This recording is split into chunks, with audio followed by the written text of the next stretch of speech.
এইমাত্র রুডি ধরা পড়েছে আর পুলিশের কাছে সবকিছু স্বীকারও করেছে, সব সত্যি কথা বলে দিয়েছে। তারপর কুন্তলাকে বলল দীপা যে আপনার কথাও বলেছে রুডি। কুন্তলা তো পুরো ভয়ে চমকে গেল। স্টেটমেন্টে রুডির স্বীকার অবধি সব শেষ করে দিয়েছে। হ্যাঁ বন্ধুরা, এমনটাই দেখতে চলেছেন অনুরাগের ছোঁয়ার ধারাবাহিকে। দীপা লাবণ্যকে নিতে সেনগুপ্ত বাড়িতে এসেছে।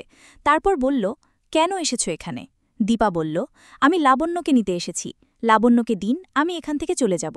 তারপর বাবা বলল যে কেন তুমি জটিলতা বাড়াচ্ছ? তারপর দীপা বলল, আমি জটিলতা বাড়াচ্ছি না। লাবণ্য কোথায় আছে আমাকে বলে দিন, আমি চলে যাব।